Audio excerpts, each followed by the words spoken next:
Oke, salam teman-teman. Kembali lagi bersama dengan saya.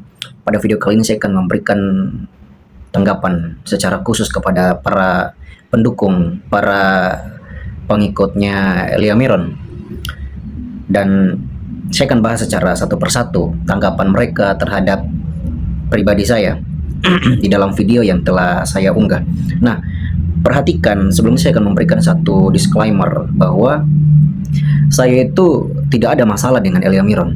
Tidak ada masalah di antara kami. Bahkan bagi saya harus mengapresiasi Elia Miron. Karena beliau adalah rekan sekerja, beliau adalah rekan sepelayanan di dalam Kristus. Dan beliau pun memberikan satu pertanggungan jawab terhadap iman Kristen. Ya, secara khusus beliau memberikan sanggahan terhadap orang-orang yang di luar Kristen ataupun orang-orang yang di dalam Kristen.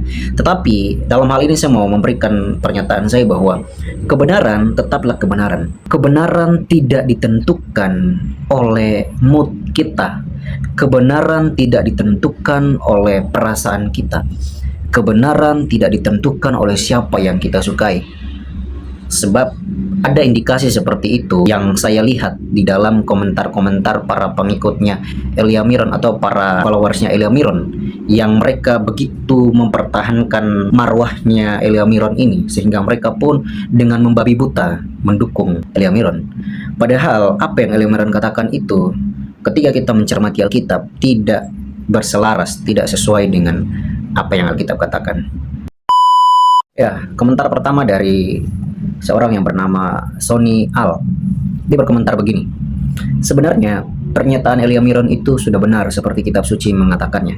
Ya, sekali lagi saya mengatakan kepada Sony Al bahwa benar apa yang dikatakan Elia Miron itu benar sesuai dengan apa yang Alkitab katakan. Tetapi konteks yang membuktikan itu Elia Miron katakan itu, apakah benar roh orang percaya baik itu di PL sama dengan PB atau yang percaya kepada Tuhan Yesus atau seperti apa? Nah, itu konteks yang membuktikan. Nah, makanya saya mengatakan begini. Di dalam perjanjian lama itu selalu ketika ada yang mati, Alkitab kita berkata bahwa orang tersebut pergi ke dalam dunia orang mati. Lihat pernyataan Ayub. Ayub berkata bahwa dia pergi ke dalam dunia orang mati. Lalu Daud pun berkata di dalam kisah anak Daud hasil perzinahannya mati. Daud di situ sangat menyayangi anak itu, tetapi anak itu atas hukuman Tuhan, anak itu mati. Lalu Daud, adanya satu penyesalan di dalam diri Daud. Lalu Daud berkata bahwa aku yang akan pergi menghampiri dia di dalam dunia orang mati itu. Nah, perhatikan artinya bahwa di dalam perjanjian lama ketika ada yang mati, dia masuk ke dalam dunia orang mati. Dunia orang mati menurut perjanjian lama dan menurut bahasa aslinya disebut sebagai Sheol. Dan kalau kita melihat terjemahan Sheol dalam Septuaginta, ya, masih dengan kata yang sama. Dia berkata bahwa Hades, dunia orang mati, yaitu tempat persinggahan, tempat pertungguan sementara. Itu menurut teman-teman, kan? Tapi kali ini Tuhan berkata lain kepada orang penjahat yang bertobat di samping Tuhan Yesus itu. Apa yang Tuhan Yesus katakan? Hari ini engkau bersama dengan aku di Firdaus. Kemana roh orang ini, penjahat ini yang bertobat ini ketika dia mati? Kemana rohnya? Saya sudah katakan di dalam video saya, itu di dalam istilah teologisnya adalah hapax legomenon. Firdaus itu adalah satu kata perdana yang dikumandangkan oleh Tuhan Yesus sendiri. Berbeda dengan perjanjian lama. Logikanya begini, buat apa Yesus janjikan? Oh, Firdaus itu sama dengan tempat pertungguan sementara atau dunia orang mati atau Sheol atau Hades. Buat apa Yesus janjikan itu kalau tempatnya sama? Tetapi ini menjadi satu hal yang berbeda. Hapax legomenon, Firdaus, paradisos, paradise. Ini berbeda dengan dunia orang mati itu. Ketika orang yang percaya mati, rohnya bersama dengan Yesus. Yesus berkata apa? Aku ingin pergi. Yesus pergi kemana? Ke sorga. Dan apa yang janjikan? Aku pergi menyediakan tempat bagi kamu, supaya di mana tempat aku berada, di situ kamu pun berada. Ya, pernyataan Yesus, supaya tempat di mana aku berada, di situ pun kamu berada. Lalu pertanyaannya, Yesus menjanjikan, hari ini pun engkau yang mati, engkau bersama dengan aku di Firdaus. Pertanyaannya, Firdaus itu apa? Kalau bukan surga, apa? Kalau Firdaus sama saja tempat persinggahan, pertungguan, sama dengan perjanjian lama, sama dengan pemahaman orang Yahudi, sama dengan pemahaman orang Israel. Buat apa Yesus janjikan itu? Buat apa Yesus janjikan sesuatu yang sudah diketahui oleh orang Israel? Jadi Firdaus itu bukan tempat pertungguan sementara bagi zaman sekarang, orang yang percaya kepada Tuhan Yesus. Bagi orang yang percaya kepada Tuhan Yesus, Firdaus itu bukan tempat pertungguan sementara, tapi Firdaus itu adalah sorga. Lihat pernyataan Paulus di dalam 2 Korintus. Ketika Paulus mengetahui ada seorang Kristen yang pergi, di ayat 2-nya, orang Kristen itu pergi ke sorga. Dan di ayat keempat, sesudah ayat 2 itu, Paulus berkata bahwa dia diangkat ke Firdaus. Berarti Paulus memberikan satu sinonim dari sorga, yaitu Firdaus. Dari terbukti di dalam kehidupan Paulus. Paulus tidak takut dengan kematian. Paulus tidak takut dengan masalah yang dihadapi. Sebab apa? Dia tahu ketika dia mati, rohnya langsung pergi bersama-sama dengan Kristus. Pernyataan Kristus, dia pergi menyediakan surga bagi kita, supaya tempat di mana dia berada, di situ kita berada. Lalu dia berkata bahwa aku ingin pergi diam bersama dengan Kristus. Berarti kalau Kristus ada di surga, maka kita pun ada di surga. Paulus pun ada di surga, berdasarkan pernyataan Paulus itu. Ya, lalu komentar yang kedua dari Handi. Dia berkata begini, Firdaus itu tempat sementara bagi yang mati dalam kebenaran Kristus. Nah, ini nampaknya benar, namun ini bukanlah tempat sementara. Tempat sementara itu sudah dikatakan bahwa ada Hades, ada Sheol. Namun Firdaus dalam bahasa Yunaninya dia tidak menggunakan Hades. Ya, dia tidak menggunakan Hades, tempat pertungguan sementara, dunia orang mati, no. Tapi dia menggunakan Paradise, Paradisos, sorga. Di dalam bahasa Yunani lainnya, Uranos atau Uranon, sorga. Konteks membuktikan bahwa itu sorga. Iya, komentar berikutnya dari Uncle Plontos. Dia berkomentar seperti ini. Anda belajarlah di Wahyu apa itu Yerusalem baru. Itulah sorga sebenarnya. Sorga belum terisi. Sedangkan Firdaus itu tempat nyaman dalam penantian. Nah, ini lagi saya katakan kepada Uncle Plontos ini.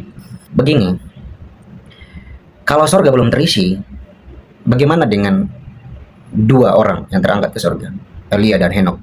Dikatakan oleh Alkitab kita diangkat oleh Tuhan ke sorga.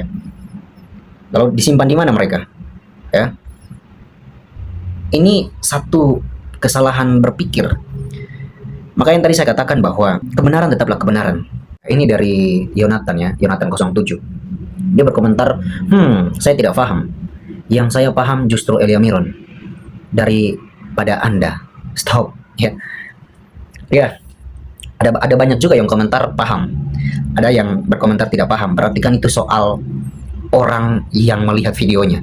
Berarti itu soal tingkat pemikirannya. Kalau Anda tidak paham, berarti Anda harus lihat lagi. Anda harus cermati lagi, biar paham. Ya, ini video terakhir ya, yang saya buat untuk para komentator.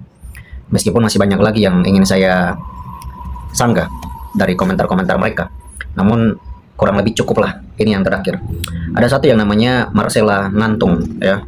Marcella Ngantung berkomentar seperti ini. Sampaikan saja apa yang jadi isi kepalamu, Pak. Isi kepalamu, Pak. Ya, ini oke, tidak masalah. Tidak perlu menyudutkan, menjatuhkan, bahkan sampai menghakimi sesama hamba Tuhan. Kalau mau cari panggung, bukan begini caranya. Semoga Tuhan mengampunimu. Ini satu kesesatan berpikir, saya katakan kepada Marcella Ngantung ya. Ini kesesatan berpikir. Kenapa? Anda tahu nggak? Yesus pernah berdebat. Yesus pernah berapologet dengan para orang-orang Saduki, ahli Taurat, ya, Farisi. Anda tahu nggak? Salah satu saya berkata bahwa Yesus satu kali pernah berdebat soal kebangkitan dengan orang Saduki yang tidak percaya kebangkitan.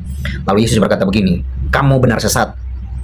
Lalu orang Saduki masih lagi berbicara tentang paham mereka. Terakhir Yesus berkata bahwa kamu benar-benar sesat. Masih dalam perikop yang sama. Dan di banyak kisah Yesus senantiasa berdebat, Yesus senantiasa berapologet dengan orang-orang yang tidak sepaham atau orang-orang yang mencela Yesus. Lalu Anda mau katakan apa kepada Tuhan Yesus?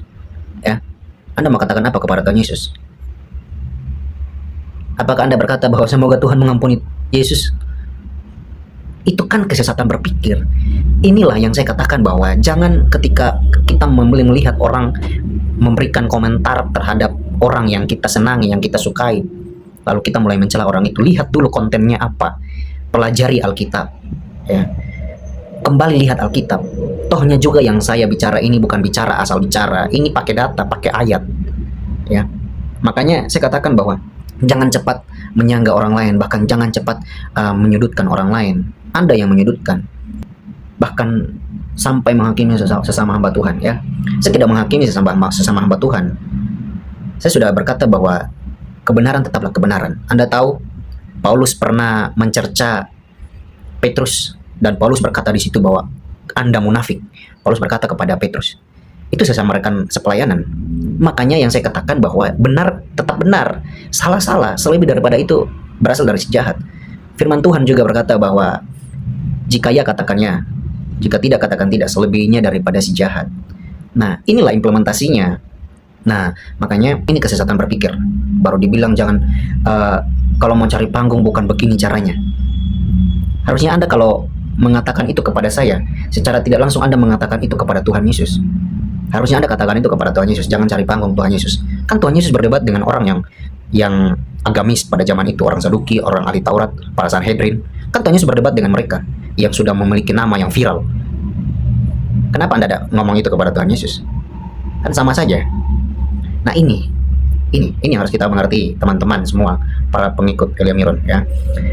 Kurang lebih seperti inilah. Saya tidak membenci teman-teman semua. Saya hanya, orang biasa bilang kasih paham, ya. Saya hanya memberikan satu pemahaman kepada teman-teman semua agar teman-teman semua tuh bisa mengerti dengan komprehensif tuh loh apa yang kita bicarakan, ya.